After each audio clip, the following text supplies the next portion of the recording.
Jacks! Manning retired. Which one? Both. I like kickers.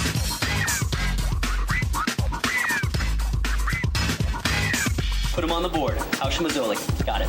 Championship. What's up, everybody? It's the second episode of the Fantasy Nerds. I'm Jason Jarvi, as always, and not joining me today. It's amazing. Chris Hanks, he's actually got something important to do. My brother, Joel Jarvi, not here because he's a degenerate Lions fan, and he's down at Ford Field right now rooting on a meaningless game.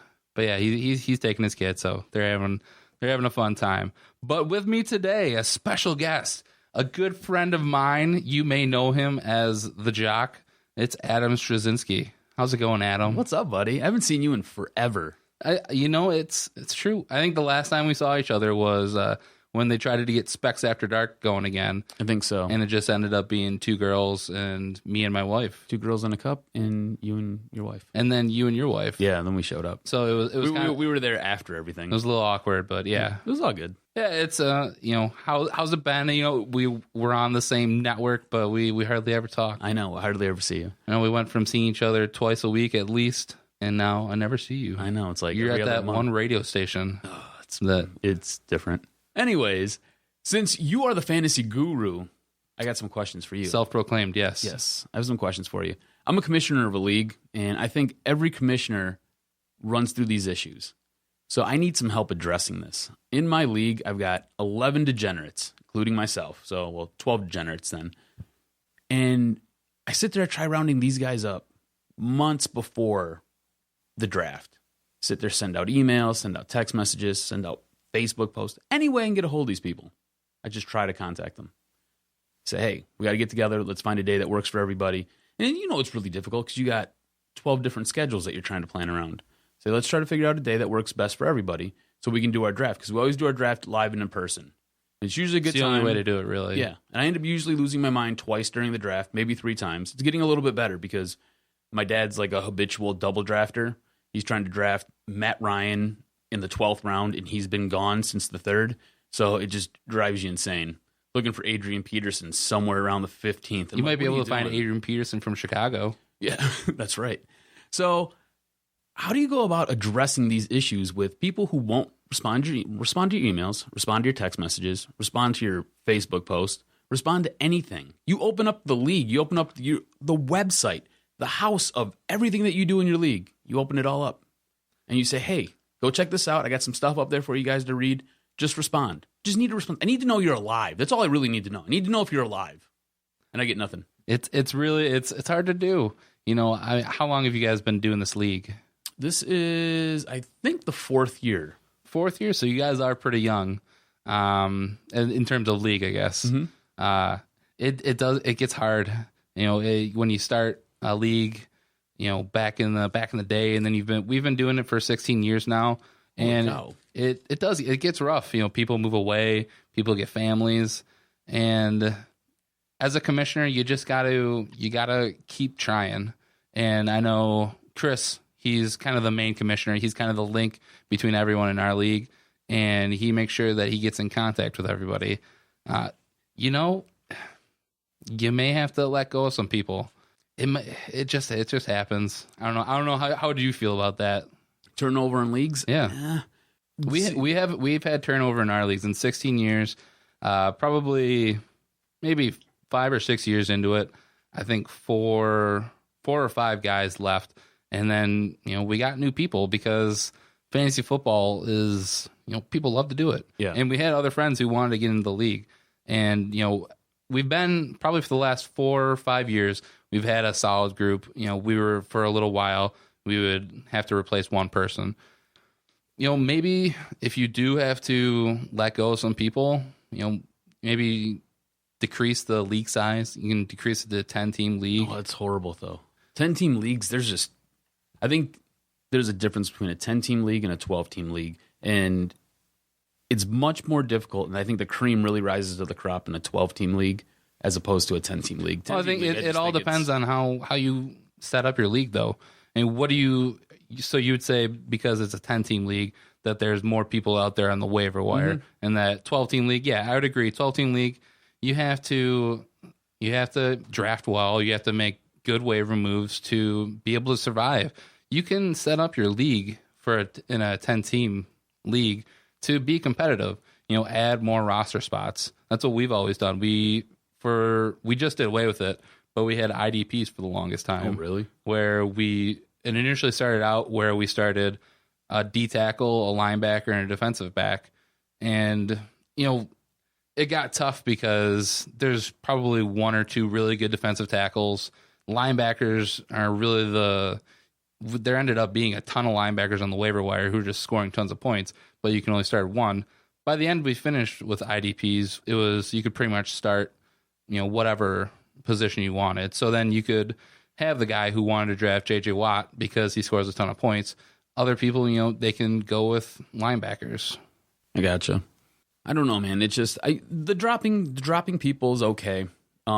We've got in our league, we've already replaced 2 people. We originally started as a 10-team league, and that was just because we couldn't fill the extra 2 spots. We then added 2 more, and it worked out really nice. And then after that, I had one person leave, and now this year we've had somebody leave, but we were able to replace them right away. So no big issues with people leaving.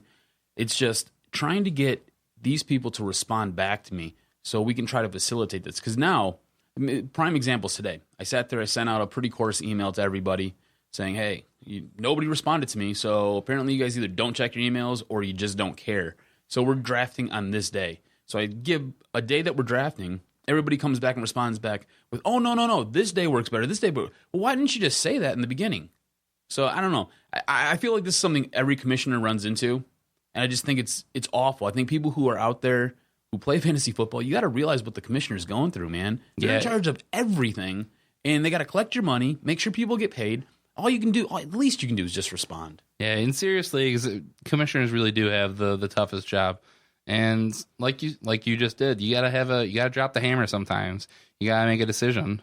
I feel like a jerk though. Like I really feel like a dick because I'm just like, screw you guys. You can't feel like a dick. And at the end of the day, it's just a game.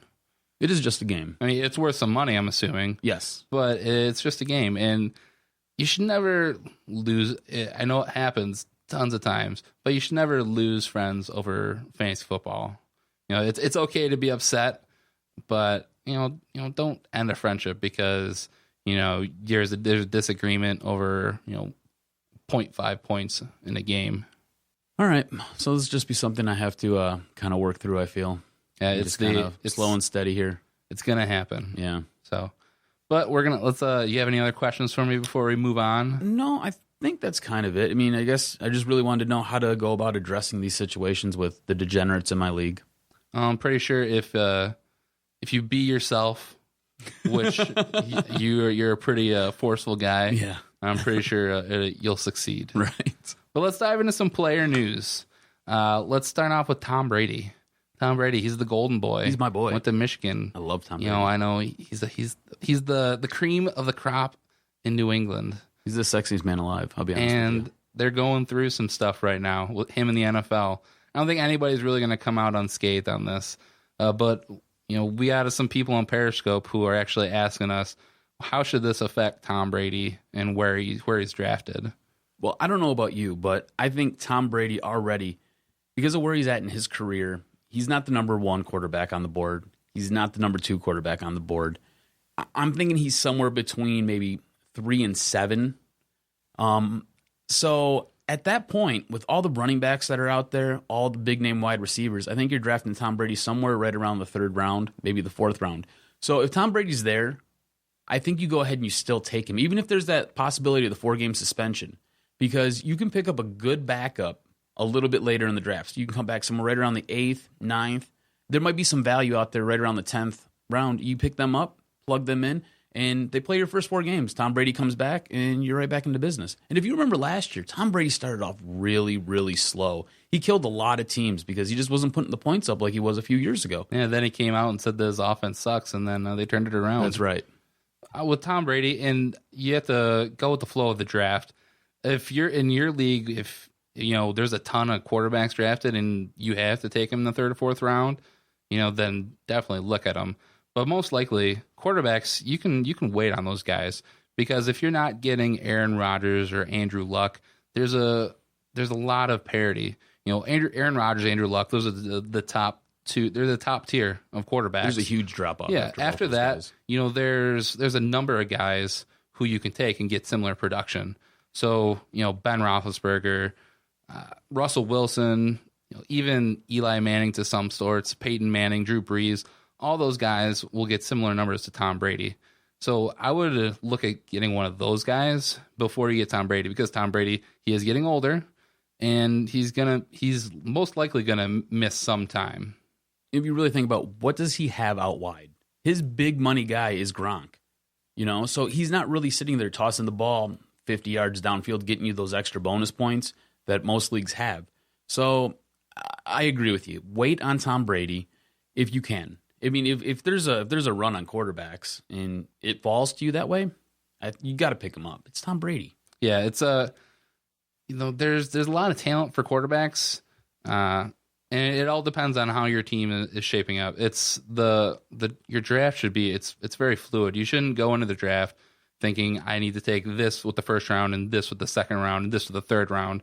You have to let the draft come to you. Yeah, let the board play out for you. Right. And there's going to be other quarterbacks. Hopefully, if you're in the position where you have your running back and a wide receiver, and maybe even 2 wide receivers set up before you even start looking at quarterback, and maybe even at that point, you can kind of hold off, get stockpile on those skill positions, and hold off for some of the lesser quarterbacks to try and play the matchups instead of going for that one big name quarterback. I'm going to tease something right now. Later on in the show, I've got a quarterback that you can help handicap yourself with Tom Brady. So if you're sitting there, you're drafting, and there's a run on QBs, and it's in the 2nd round, go ahead, take Tom Brady, because I got a quarterback that's going to help you out, especially in those first 4 games. So would you call this particular player a sleeper? I would call him a sleeper. Oh, okay. Well, that's something we'll get to a little bit later. Other news that's around the league, I know you guys talked about it on the Doc and Jock show. Geno Smith, cold cocked. Oh, boy. He's out 6 to 10 weeks with a broken jaw. Let's talk about what that says about leadership. If you're the quarterback of a franchise, you're supposed to be the face of this organization, and you've got some 6th round pick named IK just knocking you clean out and breaking your jaw in 2 places. He already got another job, too. Yeah. In the division. What does it say about Rex Ryan? Rex Ryan's just like, here, F you, and he's just grabbing his crotch. Love Rex Ryan. I would hate for him to be our coach, but I love watching him. He's just entertaining. But you are not respected at all in that Jets locker room. If you've got dudes just knocking you out, nobody even intervened. You can generally tell when something's going to escalate. Something's going to build up and build up, build up. Generally, when you're in a locker room or you're in a setting like that, you've played football. I've played football. You know guys who are loose cannons. I play in my hockey team. I'm the guy who's a loose cannon. There's certain things where you just have to kind of watch, right? Because I might lose my mind. I'm not going to generally do it on my teammates. Actually, I take that back. I did once choke a teammate out in the middle of the ice. It did happen. But just these things happen, okay? These things happen. Nobody was there to intervene. And everybody's standing around watching. So what does that say about Geno Smith? That's a dude you definitely don't want on your fantasy roster. You probably don't want him in your locker room either in real life. Yeah, I'd agree. He's disrespected by his team, and he's going to be disrespected by most fantasy owners. He's not a guy that you're going to draft anyways. The only way that you would really look at drafting Geno Smith is if you're in a 2-quarterback league. And that's a league where the best 20 quarterbacks, they get started, but he wasn't even rated in the top 20. He finished 26th among all quarterbacks last year. He finished below Alex Smith, who didn't even throw a touchdown to any of his wide receivers. So it actually might be a blessing in disguise for Jets fans. And if you're looking for his replacement, you got Ryan Fitzmagic. He's coming up. He's not horrible, guys. He's not a great quarterback. He's not gonna lead him to a Super Bowl, but he's gonna make the Jets, at least the other players, at least relevant. He's a solid QB. You know what he is? He's a solid fill-in. He's a solid plug. Like you said, even if you're in a 2-quarterback league, Ryan Fitzpatrick's not a bad guy to have. You can sit there, you can start him, you can be confident. You're going to know that he's going to give you some type of production. He's going to give you average production with some weeks where he does better than average. Exactly. And he's a guy that you want to look for on your bye week matchups. This is a guy who you could probably take. You can wait on later in the draft. Let's say you get one of the Aaron Rodgers or Drew Brees or Andrew Luck's. You can wait and pick up a whole bunch of other players and then, throw a flyer on Ryan Fitzpatrick. You got to realize, last year Ryan Fitzpatrick put up 171 points. He was a part-time player. So he's going to come in. He's going to take over the Jets job. He's going to start. He's got a guy like Eric Decker he can throw the ball to. So he's got a little bit. And he also has Brandon Marshall. Right. He's got some talented wide receivers out there. He can move the rock. So I think that Ryan Fitzpatrick, I think he's a solid pickup. Later in the draft, we're talking about sitting there. If you get saddlebagged with having that tough spot where you got to either take Tom Brady or you don't take Tom Brady, go ahead, take Tom Brady, because you can come back later and pick up a guy like Ryan Fitzpatrick, and you can keep it moving. And you don't have to worry about it. You know he's going to be productive. He's got two beasts out there on the ends. You're good to go. Yeah, and then they also got rookie Devin Smith, who he's a burner. So it's going to be interesting to see how that plays out. You're not going to draft this guy to be your starter, but later in the rounds, he's worth a flyer. I totally agree with you. So let's the other kind of huge news that happened last week. Arian Foster he had a serious groin injury and he had surgery on it. Does this surprise you? It doesn't, because every year he's hurt. I remember the one year that he tweeted out a picture of like his MRI, and people were like, "That looks horrible." Mm-hmm. He still played. Every year he is nicked up beyond belief. It amazes me. He is so productive, though. He is so productive. It puts you in a weird spot now because there's a ton of value there. Initially, they speculated he's going to be out 2 to 3 months. After the surgery, though, there is some optimism that he could be back within 4 to 6 weeks. And I think if anyone can really come back, and a guy that we've seen do it before, this is the guy who's going to do it. Yeah, he's a machine. He's an absolute machine. Arian Foster catches the ball well out of the backfield. He can sit there and run between the tackles. He can sit there and pick you up huge yardage just in chunk plays. So if it's as good as they say, 4 to 6 weeks, I think you sit there and you maybe wait till towards the back half of your draft, and then you take a flyer on him. Also, what you can do is you can sit there and hope nobody else picks him up and wait for the waivers and just go pick him up off waiver wires. Yeah, I think he's still going to be drafted. And the best case scenario is that you're not drafting until the week before the games start, because then you'll give more time to see how he's progressing. Is he going to be put on the PUP list? So in drafts now, I would be very careful drafting him. I'd be really cautious on taking him as like your second running back, unless you have one of those top guys with Adrian Peterson and LaShawn McCoy. Then you can maybe move up a little bit, and you take Arian Foster, and then make sure that you get another running back they'll be able to fill in for Arian Foster. But if you don't have that solid number one guy, one of those top tier running backs, I'd wait until you fill out your starting lineup and then start to look at Arian Foster. Yeah, I think you're dead. You're right on. If you're lucky enough to pick up a guy like a Jamal Charles, Adrian Peterson, you have a stud.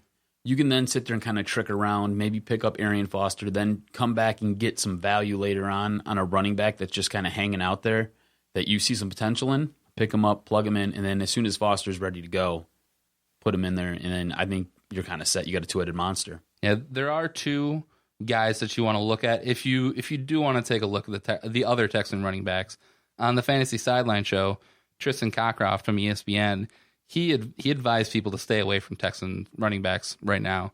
But the two guys that you want to look at if you are, a Texan slappy and you had the cornbread for the Texans, is Alfred Blue. He's the guy who's going to be the starter right now, but he's also a guy he's injury prone. He's had some injuries in the past, but he's very similar to Arian Foster. He is. He has good games when he's gotten the chance, but then he gets hurt. And the other guy that you want to look at is Chris Polk, who they signed from Philadelphia this year. He was buried on that roster behind LaShawn McCoy and Darren Sproles. When he got a chance, he actually looked pretty good. So I think if anyone, Chris Polk is the guy who could surprise you, but Alfred Blue is he's the starter right now. Yeah, most definitely.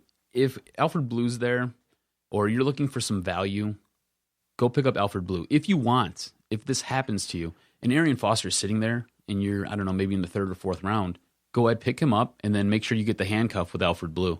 And I think you'll be okay. I think you sat there and you protected yourself enough to where you've got a guy who's waiting. And once he gets healthy, you know you can plug him in, and he's going to get you points. If not, you got his backup. You got Alfred Blue. And like we said, when he does do well, he does very well. It's just he's always bit by the injury bug. Now, you mentioned handcuffs, and I think that comes into play on this next guy. Todd Gurley, rookie running back on the St. Louis Rams. They announced that he's not going to play the preseason at all. And it worries me a little bit because you hate to see a guy he's coming off an injury first, but then go through no preseason at all. And he's a rookie. He's gonna struggle. But I like Todd Gurley. Like if he would have, I would have, as a Lion slappy, I kind of wanted them to trade up. You're maybe. salivating right now. I loved watching him play. He had everything. He looks, and I really do think that, within, the next year or two, he'll probably be one of the top 10 running backs in the league. But, right now you got to be very careful drafting this guy. He's projected, even higher than the starter right now, Trey Mason, which it's kind of ridiculous. Does Trey Mason really sell you though? Does he make you feel warm and fuzzy? Like when you pick up Trey Mason, are you like, oh, I got Trey Mason? Nobody on the Rams makes me warm and fuzzy. Exactly. But if you're drafting a guy, you want to draft a guy who's going to produce for you. And that's one, and like you said with handcuffs, those are two guys that you really want to get handcuffs on. Maybe if you do get Todd Gurley, you definitely need to get Trey Mason. Otherwise, you're gonna get screwed. And maybe even if you do get both, you can kind of use Trey Mason as trade bait. You could do that. If he does well in the beginning of the season, trade him away as quick as possible. Because I think eventually, whenever Gurley does get healthy, he's going to be the starting running back. There's too much invested. I think they drafted him 10 overall, right? 10. It's within the 10th or the 14th pick, somewhere in there. He went early, and did they give anything up for him? I don't remember. I don't remember if they traded up for him or not. The Rams did all kinds of crazy stuff, especially with Philadelphia. But that guy has so much potential. And there's a scary word there, potential, because he can either be boom or bust. What he actually does, it just kind of came to me. He kind of reminds me of what Willis McGahee was. Yes. McGahee in Miami looked awesome. Another guy that the Lions were supposed to pick, and then he blew out his ACL in that championship game. Bent his knee backwards. He missed the entire first year, and then after that, he had a pretty good career, fantasy-wise. That could be the route that Todd Gurley's going down, because he was amazing in college. And if he does get healthy this season, he could be a beast. He was drafted 10th overall. You're right on, dead on nuts there. What are you thinking? How many games do you think it's going to take for him to actually get acclimated to the NFL? Missing a preseason, especially for a rookie, coming into your first year, you missed most of last year because of your knee injury. So now you're coming in. You can't expect this guy to be in game shape and be game ready come opening night. Just the kickoff. You can't expect him to be ready. It's not going to happen. So how many games do you think he's going to struggle before he kind of gets the hang of things? And by all accounts, he's a very smart player. He's very talented. You just talked about how athletic he is. So it might be a short window, but this could be something that lingers all season long. Yeah, what I would say, because he is so good, I think it could go either way. I would say no more than 4 games. Let's say he does make it back somehow week 1. Week 4 is the time that you're going to start seeing him really, he's back into game shape. He's actually playing against real NFL defenses. Even if he did play in the preseason, everything in the preseason is just vanilla. I think I heard you say on your podcast before, milk toast. That's right. So, it could, maybe he does come back, and I could see him week 1 kind of blowing up, and then week 2, 3, 4 struggle a little bit. He struggles because people don't know what to expect from him. Right. So it'll be a wait and see. But definitely, if you have Gurley, you need to get Trey Mason on your team as well. Protect yourself. Most definitely protect yourself. Now, another guy that we have on here, T.Y. Hilton, he just got a gigantic contract extension, 5 years, $65 million, $39 million guaranteed. He broke out last year. He had 82 receptions, over 1,300 yards, and 7 touchdowns. And obviously that was with, an aging Reggie Wayne on his team, and then Kobe Fleener as the next best person on the team. Now they've got an Andre Johnson, who I think he has at least 1 or 2 good years in him, and I think he wants to win a Super Bowl. Mm-hmm. He got off of that god-awful Texans team. They drafted Philip Dorsett, who was one of the fastest guys in the draft, and I love speed. That's if I see you run a 4.2 40, I automatically think you're going to be pretty good in this league. CJ2K, but like years ago, right. Now he's like CJ No Ks, right? And it has been proven wrong sometimes with like Darius Hayward Bay, but I see you've been burned by him once or twice. Not him. I've been burned by a lot of people. Not that guy, Dwayne Bowe. I was burned by him last year. But do you think this could be kind of to throw it back to the Tigers, Justin Verlander case? Did he get his FU money? I don't think so. Watching T.Y. Hilton, he has steadily gotten better year in and year out. Every year he builds and he builds and he builds. And I was watching ESPN today. I had it on in the background. And T.Y. Hilton, at this point in his career, has passed Reggie Wayne and Marvin Harrison for receiving yards at this point in their careers. Those are 2 very good wide receivers. Exactly. Hall of Fame guys. So I think T.Y. Hilton's going to still continue to build on this. Last year in standard leagues, he had 172 points. I think you can expect a little bit more than that. I think he's going to get a few more touchdowns. He had 7 touchdowns last year. I think you might see 9 touchdowns for him. You got to remember, he's got Andrew Luck throwing him the ball, right? I don't trust their run game, and I don't trust their O-line. You don't trust Frank Gore? Nobody trusts Frank Gore. You shouldn't trust I love Frank Gore. Do you? Yeah, he's a guy who every year you're like, Frank Gore's done. He's not going to do anything. And then he's a top 10 running back, top 15. He's reliable. Except for last year. What did he do last year? He wasn't very I'll good. wait while you pull up the stats. I'll pull some stats up for you here. Give me some stats. He wasn't very good, I know that. But do you trust their old line there in Indianapolis? Yeah, I don't. I think they bulked up a little bit. They got that Harriman's guy from Philadelphia. I think they're trying to protect the guy. Andrew Luck he's the franchise. I think they saw Peyton Manning. He goes down with a broken neck. They're good. They want to protect this guy, so I think that's where they're going to go eventually. He had 135 points in standard leagues. He had 4 touchdowns though last year. He had 2 fumbles, so that kills you right there. He had 1,106. So he was a running back. He's at least a running back too.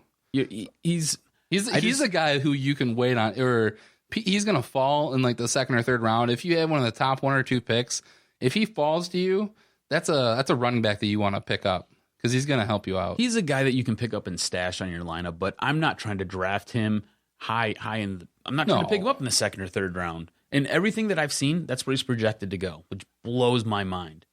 But I think with T.Y. Hilton's a guy that you should take early. I think you pick him up. I think he builds. And I think he gets better this year than last year. Well, I think he could be. I think he's either going to have almost the same production that he had last year, which was very productive. It was. He had a very good year. Like I said, 80 catches, 7 touchdowns, 1,300 yards. I think he has a little bit less this year, just because he actually has there's other wide receivers there. Reggie Wayne, he's basically just catching balls, 5 yards off the line. Andre Johnson is a deep threat. Philip Dorsett is a deep threat. Kobe Fleener and Dwayne Allen are both up-and-coming tight ends. I think you're overvaluing Andre Johnson a little bit too much. I might be. It's possible. He's older. He looks like he's lost a step. I mean, he's still a big target in the red zone. I mean, have that guy run a fade to the corner and just throw it up. He's probably going to catch that. So maybe some of his touchdowns might go down, T.Y. Hilton's, but I still think he's the number 1 option out there. I think he's the number 1 receiver out there, and then maybe Andre Johnson, and then your speedster. Yeah, and I'd agree. It's quite possible Andre Johnson doesn't have a good year this year, but he finally actually has a good quarterback. He does. So that's the one good thing that's going for him. Let's put a little bit of local spin on it. We got another question from Periscope asking us about the one and only Megatron, Calvin Johnson. Good old CJ. Is he going to have a good season? Is he going to have a bounce back year? Or is he finally starting to be on the downswing of his career? I think he's on the backside of his career. Ouch. That being said, by all accounts, this is the healthiest he's been in years. Yeah. I mean, look at him in training camp. He's diving for balls. Exactly. So that being said, I think he's going to have a more productive season than he had last year because he struggled out of the gate and he missed a few games last year. So he totally annihilated your fantasy team, especially if you were drafting him as your first wide receiver. Yeah, last year he had 71 catches for just over 1,000 yards. Yeah, he hardly got into the end zone. He would just sit there and get tackled down at the 1 all the time. I think he's going to have a more productive season going into 2015. But that being said, I think he is, if you have a keeper league, if you're in a keeper league, I think he's a guy that you might want to think about letting go and picking somebody else up or thinking about keeping somebody else because I think he's on the downside of his career. I think you can get him. I think you might be able to get him a little bit later in the draft, probably second round still because he commands that respect. But I don't know if you want to hold on to him. Yeah, and actually Chris brought up last week on the podcast that Calvin Johnson is a guy that you can almost draft just for the sole purpose of trying to trade him. Yes. Because it's Calvin Johnson. He's a name. Yeah. It's like trading away Adrian Peterson. Right. If you're going to get something, whether they're doing good or not, because, he's not that far removed from, 1,400 plus yards and over 10 touchdowns. So Plus, he's Matt Stafford's security blanket. Yeah. So as long as he's on the field, he's going to touch the ball. It doesn't matter how good Golden Tate was last year. Whenever Calvin was out there, they force-fed him the rock. And if he stays healthy, I see a better production this year. Yeah, I agree with you. As long as his health, he's going to go as far as his legs and his fingers take him. Because I don't know how many more years he can play with crooked fingers. Yeah. What was it? Torrey Holt's fingers? I think they're like bent like at a 75-degree angle. It's so gross. I got a question for you. Okay. So every cheat sheet that I've looked at and sitting there doing my own mock drafts, Le'Veon Bell, he's in the top 3 everywhere I look. This is a guy who has to miss the first 2 games because he got popped for smoking some weed. Last season, he was probably the best back in the NFL. Yeah, I think he was statistically and fantasy-wise. Well, DeMarco Murray, I think, had a few more points. I mean, depending on what kind of league you're in. If you're in a PPR league, yes. So, by all accounts, he's in the best shape of his life. He's lost a little bit more weight. He's gotten a little bit faster. But he's got to miss the first 2 games. And when you're playing fantasy football, if you're like me, you want to win early and often. You want to sit there, build up a lead in your division. That way it kind of separates you and helps you make sure that you secure a playoff spot. I was reading some statistic, easy for me to say, that if you win your first game, you're a 63% shoo-in to get into the playoffs. If you win your first 2 games, you're a 79% shoo-in to make the playoffs. I mean, that's like playing with house money at that point. So do you risk it, and do you take a guy that high in the first round who's going to miss the first 2 games of the season? I think you do. You got to, just because of the talent. Yeah, obviously, if you're drafting that high, you're not really going to miss on any of those players because, I mean, unless, obviously, injury happens or, Ray Rice knocks somebody out again. Adrian Peterson, Jamal Charles. There's a guy I want to talk to you about, too. After Adrian Peterson, Jamal Charles, Eddie Lacy, all those guys, they're going to do good for you. It all depends on what you're comfortable with. If you're comfortable with your draft skills and being able to compensate for not having Le'Veon Bell on your team for the first 2 weeks, then draft him because he's gonna be good. That's a stacked offense. They got with Antonio Brown, Martavis Bryant, Marcus Wheaton, Le'Veon Bell. He's gonna have another good year. I don't think he's gonna have as good as last year because he went ballistic last year, but. You draft him. Pick up D'Angelo Williams. I was going to say, this is definitely a spot where you have to handcuff yourself. with the Doc's favorite player in all of fantasy football, D'Angelo Williams, who I absolutely hate. So I can't stand D'Angelo Williams. One year he totally murdered my team. He was back when he was supposed to be solid. Him and Jonathan Stewart, the two-headed monster. That's out what there in happens Carolina. when you have a running back, for real running back by committee. Yeah. But be okay with drafting Le'Veon Bell. If you get D'Angelo Williams, he's one guy. I watched the beginning of the preseason game. I know you guys ripped the preseason, a new one, but Dre Archer, he's a backup and he's a rookie on the Steelers. He looked really good. I loved what I saw from that kid. Super fast. He's fast. That's your speed guy. That's your speed guy. kills. And they're gonna find a way to get him in there. So if you draft Le'Veon Bell, maybe draft Dre Archer and don't put him as your running back. You can put him as your flex because he may get that 80-yard screen pass for a touchdown. He's another guy where if they go to him early and he succeeds, he could be really good, and you can capitalize that. Try to trade him. All right, I totally agree with you. I think when you have a stud running back like that hanging out there, you have to go pick them up. You can't chance it. Because if you let him go, somebody else is going to take him. It's not like he's going to come back around. You have to go get that guy. So I think if he's there, he falls to you, you bite the bullet. You maybe have to eat the first 2 games. But if you draft well enough, you can sit there and maybe compensate for it a little bit. You're not going to be blowing teams out those first 2 games that he's sitting. But once he comes back, you got a stud. Yeah, your entire draft, it's all about minimizing risk and trying to put your team in the best position as possible. So Le'Veon Bell is a guy that you do have to draft well because within the first 2 weeks there aren't a whole lot of guys who will separate themselves and be waiver wire stars, but be okay with drafting Bell. What about a guy like Ray Rice? There's talk that Cleveland might be going out and looking at Ray Rice. They're not happy with their running backs. Is that a guy that if he's out there and you can get him for some really good value, I'm talking 13th round. Go pick him up because you're not drafting your defense early. You're not drafting a kicker early. So you go get him somewhere right around 13. Would you take him then? Why not? He's a guy that I don't understand why he's not on a team. He was starting to show signs of declining on the Ravens, his last 2 seasons. But, I think he was also dealing with injuries. So I think it's completely possible that he comes to a team and he puts up numbers. And when you're in that later part of the draft, when you're trying to fill out your team, you're just throwing stuff at the wall trying to see if it sticks. I would take Ray Rice before I take my first defense. Yes, I agree with you. If he gets picked up and he gets put on a team, especially a team like Cleveland, you got to remember last year Cleveland sat there and put bench warmers in, and towards the end of the season they were able to run the ball. They got rid of Trent Richardson, and it looked like it was a different running game from that point on.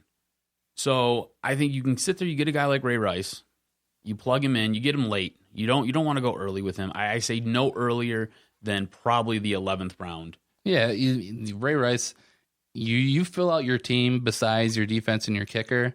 Then you start looking at other guys who are, you're looking at number 2 and 3 wide receivers. Maybe you're looking at number 2 running backs. That's when you start looking at them. I'm taking a look at the ESPN top 300 and just let's see, number 300, Josh Harris from Pittsburgh. You're looking at Riley Cooper at 298. These are all guys that Ray Rice is better than. Mm-hmm. So, especially if you need some running back help or just even a flex play, you need some help because some guys are on a bye, or you want to sit there and you want to bolster your flex. If he's there, and I think in Cleveland he could be productive, I think that would help out. I think that'd help your team and get you some wins. Yeah, I mean, don't expect anything from him. You may draft him, and he may not do anything the entire year, but he's a name. And if anything, maybe he's fodder for dropping on the waiver wire. You have a guy who he's not doing anything, you go pick up somebody else. And that's the beauty of fantasy football is that you can try and rebuild your team with waiver wire pickups. Yeah. How many times have you been stuck in that position where you have a guy who's good enough? He's not really helping you out a ton, but he's good enough. If you drop him, he's going to help somebody else out. So you keep him by default, and there's another guy out there who you really want, but you can't move anybody off your roster because if you do, it's going to bolster somebody else's team. So I think you're right on. Dude, you are a fantasy guru. I've played so long. Can you come to my draft? If you want, just sit over my shoulder. You can pay me though. Yeah, that's fine. I'll take care of you. So let's dive into a little bit about preparing for your fantasy football drafts. We've already gone 40 minutes. It's flown by. It's flown by. Dude. We talked about it earlier, but let's obviously the first thing when you're preparing for your fantasy football draft, you want to listen to this podcast. And you also want to listen to the Fantasy Sideline Show on 105.1 with me and Dennis Farrell every Sunday from 8 to 10. That's absolutely correct. That's the first thing you have to do. If you're not doing those things, you're guaranteed to not make the playoffs. You're going to lose. League. And I'll come to your house, and maybe I'll get Adam or Vinny to fight you. But Vinny will fight you for a pack of cigarettes and a Coke. Oh, man. No, he's going to go fight a hobo or something. But, the tried and true thing that I think every fantasy football person does every year, you go out and get a magazine, right? Yep, get a magazine or you hit the internet really hard. One of the two. Yeah, I mean, before the internet came out and, gave us everything we could ever want and more, brazzers, fantasy football stats, you actually you had to go out and get your own magazine. So... for anything from projections to potential sleepers, if there's no way that you would have been able to do IDPs with without the internet nowadays. That's or right. by yourself. So I still enjoy getting a magazine. It's a security blanket. It's something you get that that you can always flip to the cheat sheet, and if you're looking for a guy. But like you said, another thing is going on the internet. ESPN it's a great place. I know. We always want to rag on the 4-letter network, but it's the home for sports. There's a ton of content there. And if you sit there and you sign up for their insider package, there's even more content. There's so much stuff there that you'll spend hours upon hours. You spent 3 hours researching. I spent 2.5 last night. I looked up at the clock. I had to get up at 5 in the morning. I looked up at the clock. It was 11:30. I was like, where did all this time go? Like, what just happened? I just sat there, got sucked in, and I just started reading and reading and reading and reading. And before I knew it, I was like, oh my God, I wanted to be in bed an hour and a half ago. So ESPN, you're right, absolutely. The 4-letter network, tons and tons and tons of content. And the thing about it, they are probably one of the best at it. And the way that they give it to you, it's easily digestible.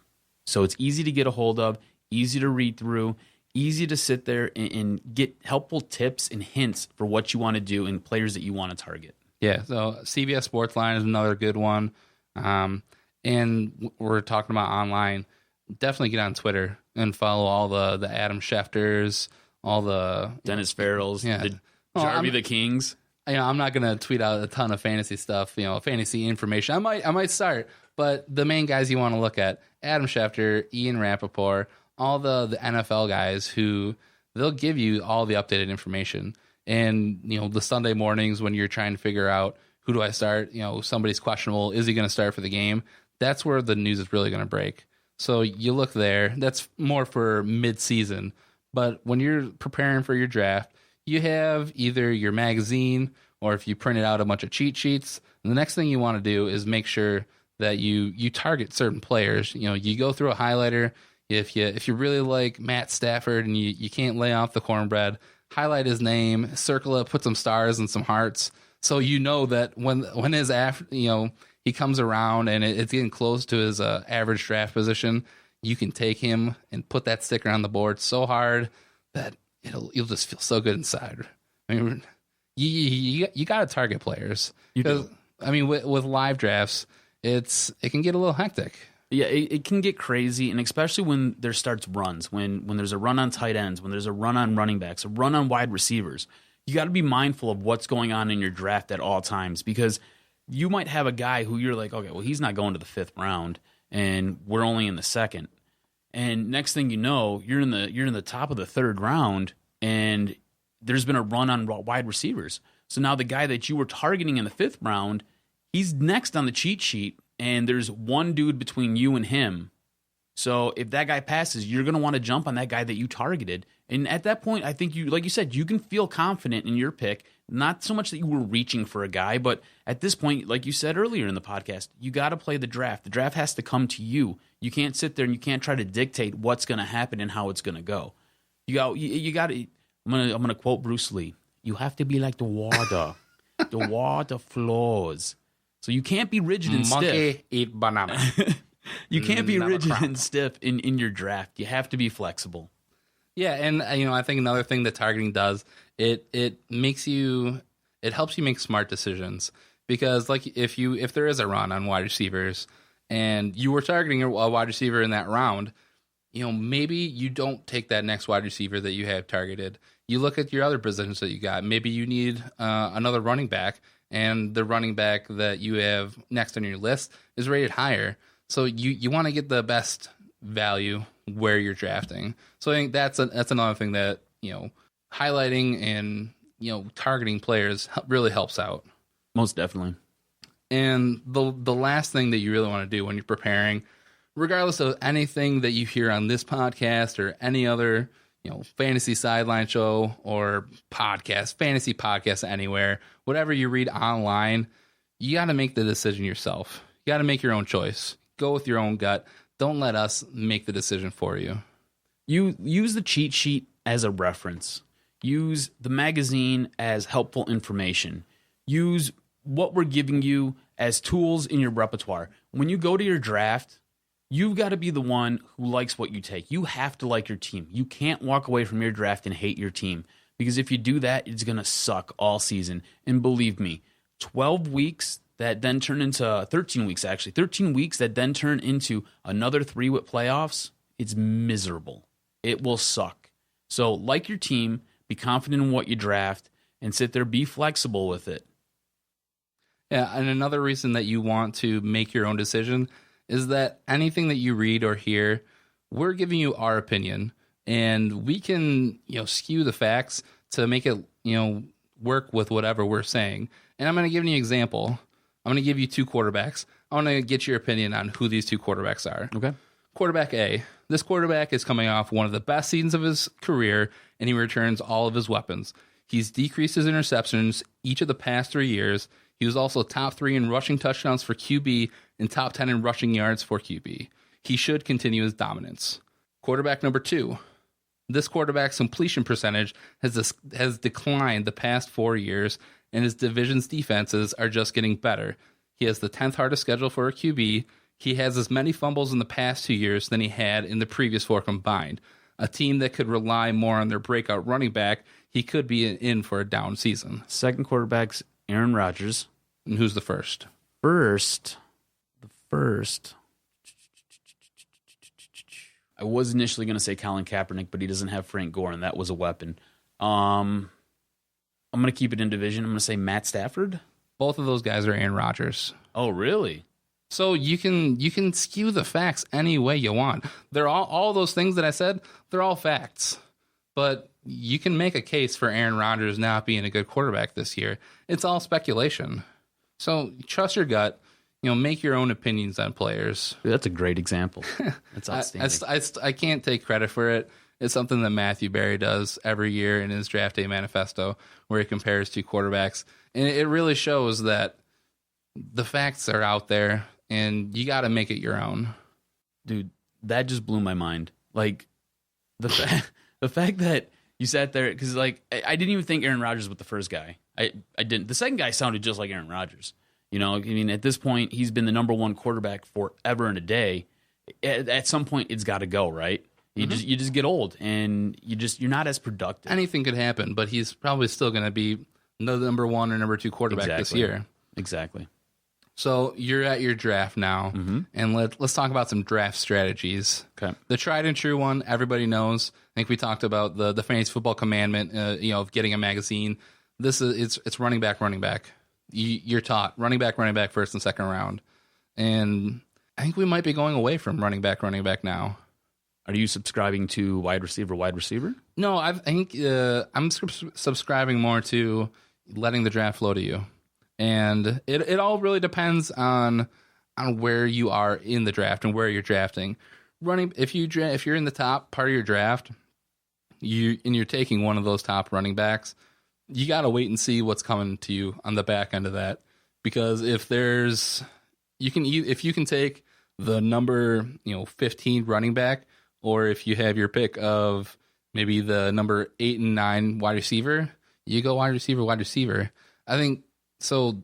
It's very fluid in the top part of the draft. I think when you get into the mid and to the later picks in the draft, that's when you can kind of start switching it up. For later picks in the draft, more than likely the top running backs, they're all going to be gone, and the top wide receivers are going to start being gone. What I would advise for those late picks is looking at trying to get, one of the top quarterbacks, either Aaron Rodgers or Andrew Luck, and then maybe on that turnaround, try and get Rob Gronkowski.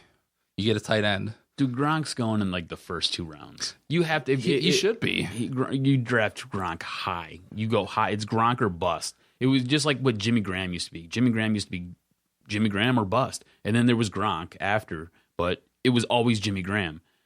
After what Gronk did last year, you got it. He's going to go in the first 2. He has to go in the first 2. Yeah, and when you're talking about playing the matchups, that's a matchup that you can put in every week and know that you're going to win that matchup against your other person. Because more than likely, unless you're playing a Greg Olsen or a Jimmy Graham, and I think it's still out on if Jimmy Graham is going to be good this year. Yeah, he could be relegated to being a blocking tight end. He could also be the best wide receiver out there. Definitely, he could be.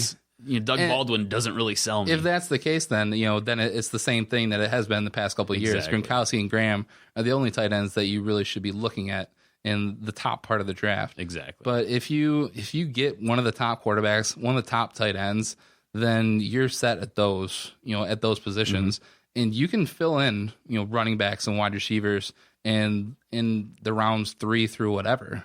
I generally like to, like you said, I like to kind of be fluid with it. I like to be flexible.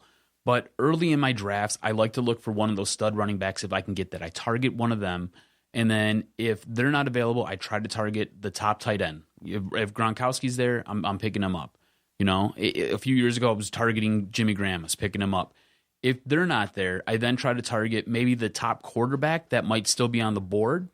But otherwise, I usually will sit there and I'll just try to let the draft come to me. I believe it was last year I sat there and I ended up drafting in the first round. I think I took a quarterback. No, I waited till like the 7th round to pick my quarterback. I drafted a wide receiver, and then I drafted running back, and then it was wide receiver after that. And like I said, I waited till the 7th round. I ended up getting stuck with Jay Cutler. So he's your boy, right? I hate Jay Cutler so much. I can't stand him. But in the end, I sat there and I was 2 points away from playing in the championship game with the 7th round quarterback that was Jay Cutler that threw nothing but interceptions. By the end of the year, my starting quarterback was Mark Sanchez. Yeah, it went from bad to worse. It was like having herpes, and then next thing you know, it's full-blown AIDS. It was awful. My quarterback situation was brutal last year. That sounds pretty horrible. Yeah, it was bad. But I had studs at every other position. I had studs at running back. I had studs at wide receiver. I ended up making a trade for a tight end. And my defense and my kicker were all solid. So they could sit there, and it was patchwork with the quarterback. But I had good players everywhere else, and it worked out for me. So I think you sit there, and I think you stay fluid, like you said. But I think you sit there and you try to target needs that you have or guys that you think will really benefit your team. And I think that's how I like to do it. Yeah, and if you shouldn't be scared to try wide receiver. If you're in that middle part of the draft, the top guys are all gone. Le'Veon Bell, Eddie Lacy, Adrian Peterson, Jamal Charles, Marshawn Lynch, if you want to throw him in there. How does this sound? You got Calvin Johnson and AJ Green. That sounds pretty good, right? I mean, if you sat there and you paired up with those two guys, I'm very, very sour on AJ Green. Really? He killed me last year. After last year? Yeah, he killed me, and he's got the soulless ginger throwing the ball to him. He does. So good old Andy Dalton. I'm very sour on him, but he's probably going to be good, and I would be scared with those two wide receivers. What I would be looking for is trying to get Antonio Brown with my first pick, stud, and then on the backswing, Dez Bryant, Demaryius Thomas. If one of those guys are there, you take that guy, and then you are set at wide receiver. You can know running out Antonio Brown and Dez or Demarius, you're probably they're gonna be your team, and they're gonna help you out. Yeah, those guys, you can count on those guys to get you at least 8 touchdowns a year, and you know they're gonna rack up yardage, and they're gonna get the ball. They don't drop it a lot. The cool thing about Antonio Brown, besides he being the only player in the NFL to ever try a Mortal Kombat finishing move on a punter, That was awesome. he sits there and he's also returning kicks. So you can sometimes double dip that, especially if you can break one off. So it's good to get players like that too that are flexible. And what I would say with running backs, I think the league has really kind of morphed into a wide receiver. It's a wide receiver league now. It is. And just to look at our league, we do score a little bit differently. The top back, Le'Veon Bell, scored 178 points. There's only the top 11 running backs then scored 100 points. On the other side of the ball, Antonio Brown was the leading wide receiver with 188 points, and the top 20 all scored over 20 points.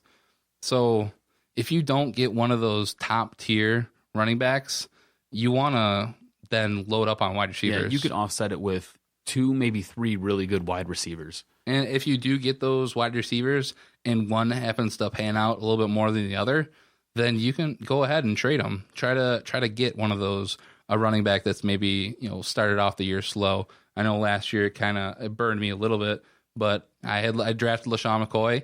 He wasn't working out for me, so I had to trade him. Did you get a nice return on that? I was sitting there trying to talk to a guy to give me LaShawn McCoy. Just because, I don't remember what I was going to trade him, but I was sitting there trying to work to get LaShawn McCoy because I believed at the end of the year he was going to turn it around and it was all going to work out. Because, like you said, he started the year brutal. I think, and in the end, I'm glad I didn't. I believe get him, I got a pretty good. It was a pretty good trade at the nice time. ransom. I think the big part of that trade, I think Rashad Jennings was having a really good year in the beginning, ended up getting hurt and kind of screwed me over.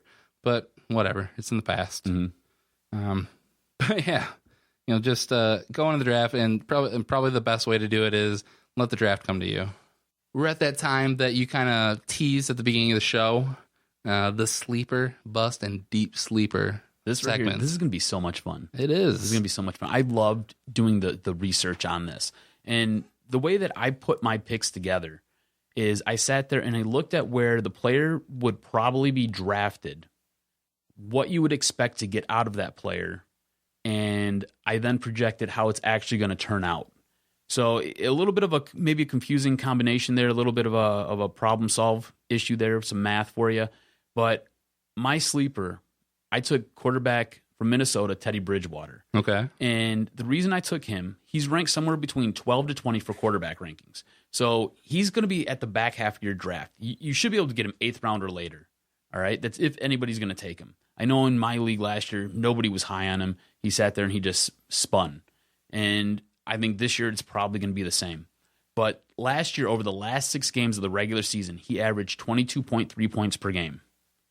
The more he played, the better he became. Now you have to factor in the Adrian Peterson factor. So now you add Adrian Peterson. So you're looking at more 7- and 8-man boxes. You're going to get more single coverage on the outside for your wide receivers. I know he doesn't have a great wide receiver crop, but he's still going to help make plays that way. Yeah, I mean, no pun intended. You can't really sleep on him. And I think he actually has a decent receiving core. They picked up Mike Wallace, who he's waiting for a good situation. I think if he would have stayed in Miami, he was doing good down there, and Tannehill's developing into a pretty good quarterback. And I don't think George Johnson, he kind of came out of nowhere last year. I was going to say, did good. Jairus Wright, he's not a slob. And Kyle Rudolph, if he can stay healthy for a season, he's going to be the security blanket guy for Teddy Bridgewater. And then you add AP. Exactly. And on top of that, not only can he get you points throwing the ball, he can also run the ball. He sat there and last year he averaged almost 19 yards per game. I know it doesn't sound like a lot, but when you sit there and you lose a game by 1 or 2 points, that right there is the difference. Yeah, I think that's a great sleeper. For my sleeper, I went with the rookie receiver from the Baltimore Ravens, Brashad Perriman. I think he was the fastest guy coming out of the draft, and he's going to have some big weeks this year. He steps in as the number 2 for Baltimore. Steve Smith, an aging guy. He's he's the reigning number one. And I think slowly this season you're going to see Perriman become the number one, option there. And it'll depend on if he develops and he works on his routes, because Steve Smith, I think that's one thing that you see from him is he runs great routes. And if Rashad Perriman can develop that way, he's going to be a monster. And he's obviously going to be a deep threat because Joe Flacco can just throw the ball 70 yards. I was going to say he's going to be a go route machine. So he's going to be a sleeper because he's not going to be there every week, but he's going to have those similar games that Torrey Smith had, where he's going to finish the game with 3 receptions and 120 yards and a touchdown. He's definitely a guy you take in the later half of your draft. He's going to help bolster your team. If anything, he's a good bye week wide receiver or a good flex play most weeks. Yeah, so deep sleeper, even deeper than your regular sleeper. This is a guy that you may not even want to draft him. I went with another rookie from the Tennessee Titans, Dorial Green-Beckham. And he's coming off of a year sitting out of college, but you know who else sat out a year in college and then came back? Dez Bryant. And I think he looks exactly like Dez Bryant. He's gigantic. He's 6'5". He's got speed. He's going to, even if he doesn't get on the field for the normal downs, he's going to be a red zone threat. I see him almost like a Joe Fourier in his rookie season, where he could catch 3 touchdowns in the game because they get down there and they just toss it up to him and he can go get it. Anytime you compare a player to Dez Bryant, you need to take notice. Dez Bryant's a beast in this game, and if this guy is anything like Dez Bryant, that's a solid pickup, especially late in a draft. He's a very raw talent, and I'm not even saying draft him at the end of the draft. You may even look at this guy on the waiver wire. Maybe if your entire roster is filled out and you have enough roster spots where you can just take a flyer on the guy in the last couple rounds, pick him up maybe, because he might be a good bye week fill-in for a flex, and he could get you some touchdowns. All right, my guy will definitely be on the waiver wire. I don't think anybody's picking him up. He's like the deepest of deep sleepers. It's a wide receiver out of Carolina. He's a former Michigan man. It's Devin Funchess. I know you laugh. And what is Devin Funchess? Is he a tight end? Is he a wide receiver? He doesn't have blazing speed like you like, but he's a big body. He's solid. He's like 6'4". He's 232. He's a big guy. He's a big target. He's ranked somewhere between 60 to 70 for wide receiver ranking, so he's down on the list. There's a guy named Nick Toon who's ranked ahead of him. Do you know who Nick Toon is? I had no idea. I think he's Tim Toon's brother without the bad dreadlocks. So he should be available somewhere around the 14th round for you. He's listed as a third string option on Carolina. Their current depth chart, and tell me if this scares you, it goes Philly Brown, who? Exactly, that face you just made. Ted Ginn, can he even catch a ball? I don't think so. Jericho Cotchery, he's like 60 and he needs a hip replacement. All these guys are listed ahead of him. All right, so he is down on the depth chart. These guys right here are all listed ahead of him. Like, seriously? Like, who are these guys? So he's a hulking red zone presence. He almost like Greg Olsen, right? Yeah. Not fast like Kelvin Benjamin, but got good hands like him. But he's a big target. Cam Newton likes the big targets. He'll sit there. He'll get him the ball. I think he's going to be a red zone option. I think as the season goes on, he will progress into a solid wide receiver for you. But I think down in the red zone is where he's going to make his money. I think he's going to get touchdowns. He's going to come up big there. I'd love to disagree with you here, but I can't, because I do like Devin Funchess on a kind of the similar way with Dorial Green-Beckham. He's a raw talent. I think he played 1 year as a wide receiver on Michigan, right? Mm-hmm. So you're not really sure what you're going to get out of him, but yeah, he's going to be the red zone threat. And Cam Newton, he's a guy who if a play breaks down, he's just going to toss the ball to you, and Funchess will probably benefit from that. He's also a guy, I think, that if you're in a dynasty league, I think he might be a guy you take a flyer on. Just sit there, you throw it out, and maybe in year 2 he sheds a little bit of weight, and maybe he develops a little bit more speed, and he becomes a stalwart wide receiver that you now have for the next 5 or 10 years. So on to the bad part of this. Who's your bust this year? I actually have two. You have two busts. You two broke the busts. rules of this, but I'm going to allow it. I'm sorry. I couldn't. I was sitting there and I couldn't figure out which one I wanted to go with more. And we kind of touched on the one earlier in the podcast, and that's the running back out of Indiana, Frank Gore. All right, he's in the twilight of his career. He's 32. Remember, there's a lot of wear and tear on that body. He broke down last year. He's probably going to break down this year. I don't trust the O-line in Indy, and the offense likes to pass a lot. You got Andrew Luck as your quarterback. You got T.Y. Hilton out wide. You now got Andre Johnson out wide. They like to throw the ball around. All right, they got Colby Fleener, who they've been high on for the last couple of years. He showed some He had 8 touchdowns last year. Yeah, he showed some signs last year. He had a total of 5 touchdowns. Frank Gore did all of last year, 5 touchdowns. He's your feature back. And by projections, he's supposed to go somewhere in the top 25. I'm not drafting this guy in the top 25.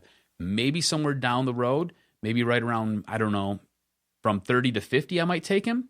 But I'm not taking him in the top 25 of my draft. There's not enough value there for me. It's not going to help my team. If anything, it's going to sabotage my team. My other draft is quarterback out of Denver. I'm sorry to say it, but it's Peyton Manning. He's another year older, another year slower. It's a new offense. The quarterback, the tight ends, the wide receivers, the running backs all have to digest this. And I know he's a maniac. He'll sit there and he'll study and he'll study and he'll study. He'll know the playbook inside and out. But will the other guys know the playbook inside and out? That's the big question. All right. On top of that, it's Gary Kubiak's offense. He loves to run the ball. It's a very run-happy type of offense. Plus, there's a bunch of changes on that offensive line. Don't know if it's going to be for the better or for the worse yet. All right. And he's 2 years now removed from that 55 touchdown season. And I don't think you're going to glimpse anything like that anymore. Yeah, I would agree. It's he's still going to be good. He's still going to be serviceable. He'll be solid. He's going to at least deserve to be started in most leagues. But yeah, I agree. He's probably he might regress. I mean, but there's also the potential where maybe he does come out. Maybe he does throw 40, 50 touchdowns. It's all there. But I think it's when you're talking about risk, I think he's one of your riskier picks. I think I take C.J. Anderson before I take Peyton Manning. That's quite a prediction. I'll hold you to that later in the year. We'll see how that goes. I'm gonna up both of your Frank Gores, your Peyton Manning. I got a bust for you. Tell me. Odell Beckham Jr. Ooh. OBJ. Everybody loves OBJ. Guy was a stud last year. He one-handed catches all day long. Oh my God, one-handed catches. That's Have you seen his pregame routine? I know that's all he does is one-handed catches. That's it. But for where he's being drafted, I think he's there's no way he's going to live up to what he did. You know, he's ranked right now on the ESPN Top 300, 15th overall, and the 4th best wide receiver. I just don't think there's any way he repeats what he did. There's no Victor Cruz, and you know, you got him back now. Ruben Randall is still there, and there's something about small wide receivers. You know, he does remind me of Deshaun Jackson a bunch, where he seems a little bit boom or bust. Mm-hmm. And it may come out this year. And I don't think he's going to be that number 4 wide receiver. Can I add a little something to that? Do it. He also deals with a nagging hamstring injury. And for fast, speedy, quick guys, nagging hamstring injuries don't go away. They tend to linger all season long, and they tend to slow you up, trip you up, and then you might be sitting for a game or two to rest that. So if you're going to draft him, it's kind of buyer beware, like you said. And right now, right behind him, Jordy Nelson, Julio Jones, and Calvin Johnson.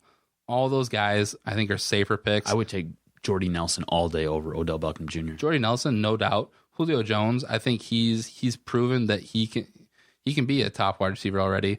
And you know, we love the butter around here. Calvin Johnson, I think we all want him to be good. So he's still going to be good. He's still going to he'll probably be in the top 10 on wide receivers. But similar to Peyton Manning, he's not going to be that good, and he's not going to. Anybody who takes him in the first round is out of their mind. Yeah, I think you're dead on.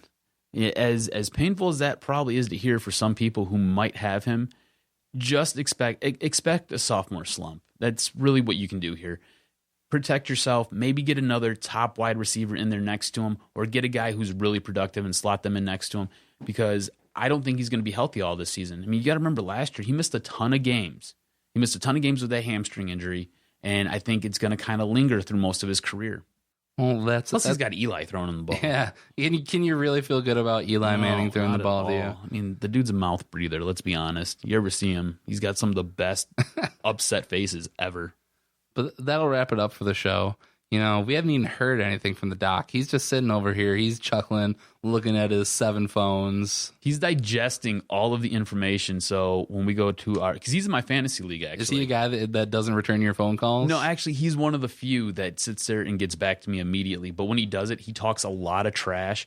And it's really funny for a guy who usually isn't very good in our fantasy league. Yeah. Turn your mic on there. Oh, yeah. There you go. Pod yourself up. He's running our board, and he just didn't even turn his mic on. Yeah, I welcomed the new guy by saying, Team Dead Money, welcome to the new league.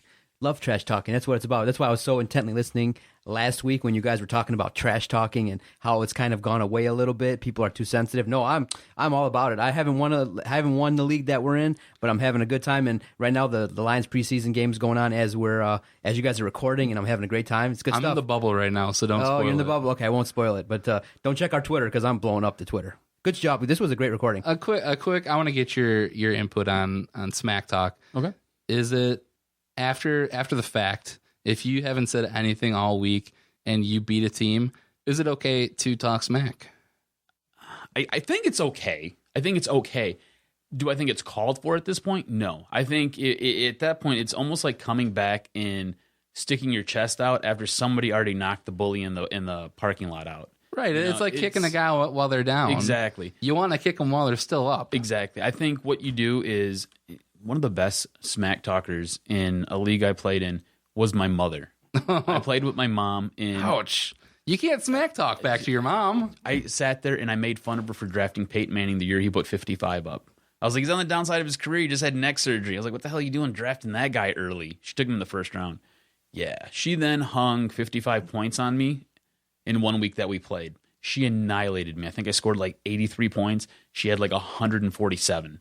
She was like, oh, how's that pick look now? And she just sat there and just roasted me. Just roasted me all Sunday night. She would just call me at intermittent times and just firing them off on me. I think smack talk is great. I think you need it. I think you do. But I think if you come back and you do it, on Monday night after you sat there and you've already hung 60 on somebody, I think you're a jerk. Yeah, I'd agree. And I have a similar situation. I was in a league a few years ago with my sister-in-law, and first round, she drafts Matt Stafford. Second round, she drafts Reggie Bush. And I'm just thinking, and it was an online draft. Like, oh, come on, Lisa, you gotta be better than that. Right. And I think it was the year Stafford had his just blowout year, that massive season. So, and Reggie Bush actually wasn't hurt, so it sucked. And that's essentially what fantasy football is. It's sucking. And every year you hate yourself, and then you come back and you do it again. Yep. It's just trying not to suck as bad as you did last year. So that'll wrap it up for episode 2 of the Fantasy Nerds. I'm Jason Jarvi. I'm Adam Straczynski, the Jock. I want to thank you for letting me come on here. I'll do this anytime you need, man. Anytime.